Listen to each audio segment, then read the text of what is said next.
Hello everyone, welcome to my channel.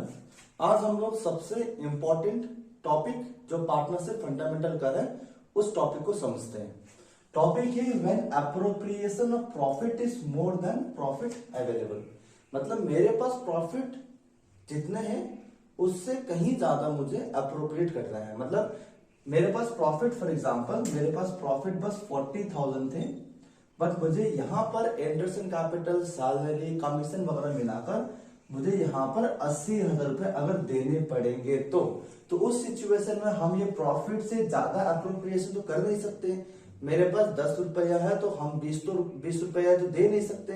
तो उस situation में हम अकाउंटिंग ट्रीटमेंट कैसे करेंगे वो समझते हैं with the help of one example. तो यहाँ पर क्वेश्चन है, ए एंड बी दो पार्टनर थे, रेशियो था 3:2 का।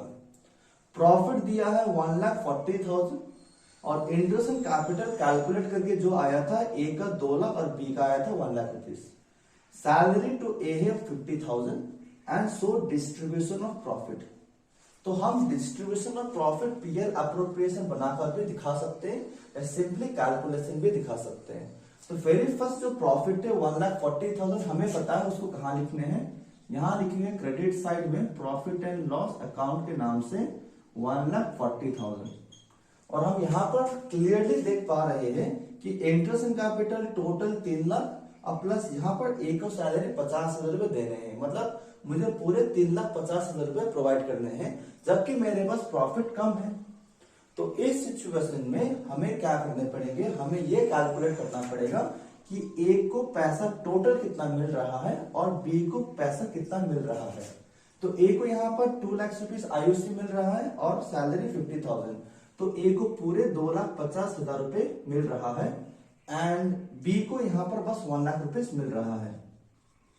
तो यहाँ पर देख सकते हैं कि टोटल यहाँ पर रेशियो कितना आएगा मेरा 5:2 का रेशियो।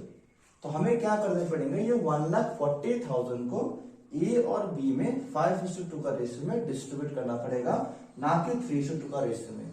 तो इस सिचुएशन में हमें यहां लिखने पड़ेंगे directly as capital account to B's capital account. और ये 1,40,000 को हमें ए और बी में बांटने पड़ेंगे। तो 1,40,000 इंटू 5/7 ये होगा मेरा ए का और बी का होगा यहाँ पर 1,40,000 इंटू 2/7 ये होगा मेरा बी का। तो जब इसको कैलकुलेट करेंगे तो यहाँ पर ए का आएगा 1 लाख रुपीज और बी का आएगा 40,000। तो ये होगा मेरा डिस्ट्रीब्यूशन ऑफ प्रॉफिट जब मेरे पास प्रॉफिट कम रहते हैं। सो 1,40,000।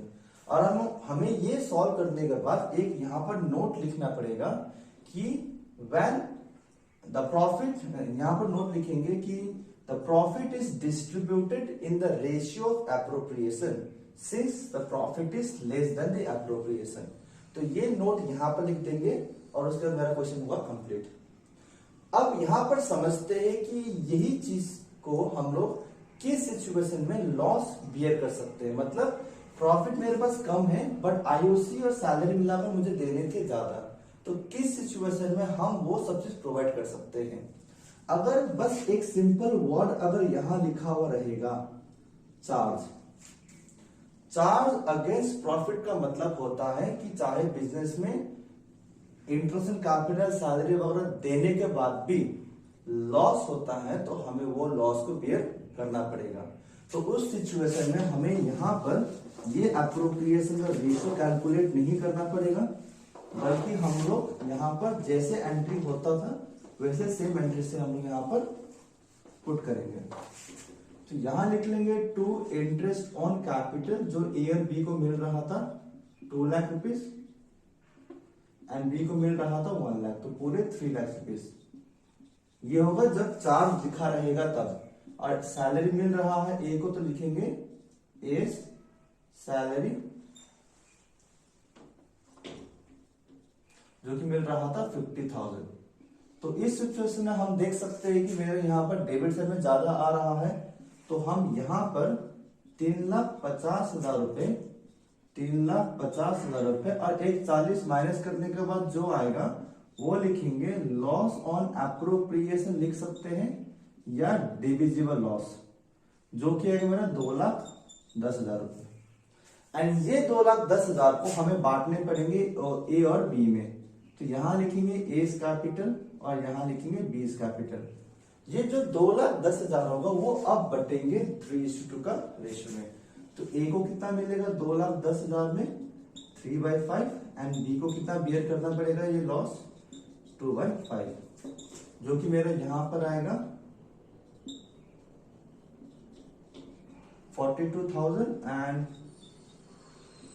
1,26,000 आया ए का एंड बी का यहां पर आएगा 84,000। ये रहेगा मेरी situation in case of charge against profit and मेरा प्रॉफिट कम रहता है, एप्रोप्रिएशन उस केस में ज्यादा रहता है। चार्ज नहीं लिखा हुआ रहने से हम क्या करते हैं, ए को टोटल पैसा कितना मिल रहा था, बी को टोटल पैसा कितना मिल रहा था, उनका रेशियो निकाल के ये बस 1,40,000 को दोनों में बांट देते। और जबकि चार्ज लिखा हुआ रहने से हम पूरे पैसे हमें पार्टनर्स को प्रोवाइड करने पड़ते और उस सिचुएशन में भले लॉस क्यों ना हो पार्टनर्स को वो लॉस बियर करना पड़ेगा ओल्ड रेशियो में। तो ये था मेरा case when appropriation of profit मेरा ज्यादा रहता है, प्रॉफिट उस सिचुएशन में कम रहता है।